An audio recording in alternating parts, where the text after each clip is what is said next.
Hey everybody, it's Glenn, back in this video with Confessions of an Ebayaholic and the Marvel Legends SDCC exclusive magic. I coughed up a fair bit for her on eBay, essentially the cost of 2 store-bought Legends, yet still cheaper than me spanning the globe to attend SDCC, I suppose. She's from the Book of the Vishanti set that also includes Astral Doctor Strange, Dormammu, Brother Voodoo, and Hela. As a sorceress, magic loosely fits into the concept of the set, but more specifically she has in the past studied magic under Doctor Strange. The set is pretty decent, yet magic is for me the real standout, and having her is making me warm and fuzzy with nostalgia, and I say that as when I first got into comics around say 10 years old. I initially picked up the X-Men, but at that age it was a bit too mature for me, so I settled on the New Mutants, a junior team of X-Men who, being teenagers, were closer to my own age at that time and thus easier for me to relate to, and at that time of them all, magic was front and center for me. As a customizer, I'm a veteran of my very own magic custom, and not just the one as you'll see later. Magic is little sister of the X-Men's Colossus, seen here in the form of Toy Biz's Series 5 figure. In fact, Colossus's mutant power first manifested when on the family farm he saved his sister from a runaway tractor. Like growing crops in Siberia isn't hard enough, then you have faulty equipment to contend with. Like her brother Illyana, Rasputin is a mutant, and she's gifted with the ability to teleport herself through space and time. In doing so, she must use Limbo as a midway point. Limbo is a pocket dimension populated by magical demons, and it's there where she acquired her magical abilities, becoming Sorceress Supreme of that dimension. Her magic is in large part black magic, a demonic power that manifests physically in her Dark Child form, horns, hooves, tail, the lot. Would have been cool had we got Illyana in that form, but for now you have to settle for gawking at my customs. Instead, the version Hasbro have rendered is her most modern appearance, so if you're fitting her into your collection, she could be standing side by side with the Jubilee Wave Cyclops, to their costumes being contemporary to each other when Magic joins Cyclops' X-Men. If you do prefer a more classic looking Magic though, you could always plump for Toy Biz's 1998's X-Men The New Mutants Magic. You'll get the classic look, but it's a double-edged sword as it's pre-Marvel Legends from a time when we were yet to be shown how good action figures could be. Now you may recognise the Marvel Legends Magik as much of the same as the Jubilee Bath, the Ultimate Spider-Woman, and both the Aranya and Mayday Spider-Girls. I guess Magik could have been on a more womanly body. Much like Kitty Pryde, Illyana is seemingly as old or as young as artists want to draw her, from statuesque woman to perky teen, so the body Magik has here represents the latter there, and a new head on a reused body has become the bread and butter of Hasbro's Legends, but they couldn't get away with not providing her with a Magic-specific sculpt of her left arm covered with its eldritch armor. Then her upper torso is new. It features sculpted detail raised in relief, including the contour of the collar, and I believe we call that a boob window? It's like winding down the car window for your dog, because sometimes you just gotta let the puppies breathe. Beyond her armored arm, her hair is the only other part to receive significant deco, and it has some nice shading, giving her blonde hair some naturalistic sandy tones. I like the face sculpt. It's a cold stare, made even colder by the whited out eyes, and the fringe benefit of those being painted is that we're not playing roulette with Hasbro as to them painting her lazy-eyed or not. I think her lipstick could have benefited from being a shade darker though. Currently in the comics it's coloured almost black, but being red it does complement the X logo which she sports proudly on her shoulder. Yep, Hasbro have actually snuck an X-Man into this box set. Now that's not something we see much in Marvel Legends these days. Now don't be telling Marvel.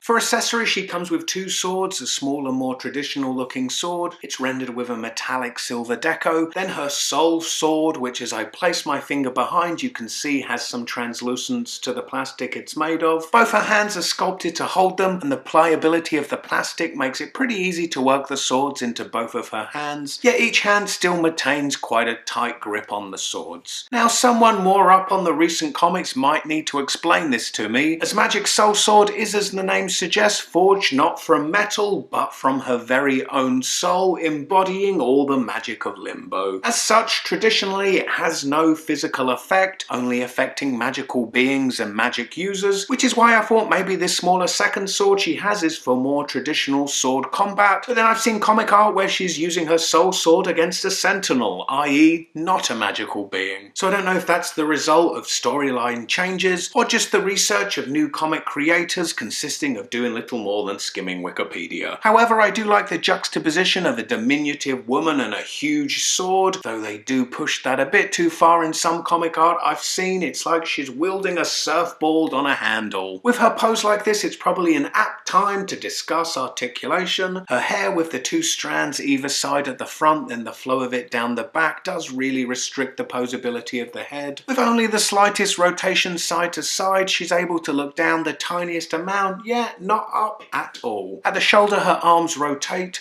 Her left arm moves up this much, inhibited by the big spike there, but her right arm, uninhibited, moves up much more. At the elbow, there's rotation and then a hinge. At the wrist, her hands rotate and these are also hinged, but not with the greatest range of movement. There is no waist rotation, and in case you're curious, her belt here is a separate piece. So in lieu of waist rotation, rotation comes in the form of her diaphragm joint, and this also moves slightly forward and slightly back. At the hips, her legs move out to the side, they move to the front a fairly decent amount, but they don't really move back. She has upper leg rotation, then a double jointed knee, lower leg rotation, and her ankles are hinged, moving the foot backwards and forwards. Then it has that awesome ankle rocker pivot. It's awesomeness on display here, with this being her widest stance possible, still with both feet flat on the floor. So while I'm generally really good with setting my limits on eBay auctions, I admit I have paid more here than I wanted to. With this auction I got a little carried away, caught up in the heat of the moment, and took being outbid personally. It happens, but now having her in hand, and I don't regret it, Hasbro have done a very serviceable job bringing one of my favourite characters to life. Now sure, I'd like the other figures in the set, but not as much as Magik, so if I add any of those to my collection, it will be the result of a lucky eBay auction bargain, and not the fruit of locking horns with another eBay bidder in battle as Magik was. It'll be interesting to see after SDCC how prices on eBay are looking after folks sell the sets they bought there. Anyway, for the previous episode of Confessions of an Ebayaholic, click the video on the right as I reveal the secret identity of Spider-Man. As ever, I sure would appreciate it if you could give this video a big thumbs up, and I hope to see you next time. Bye.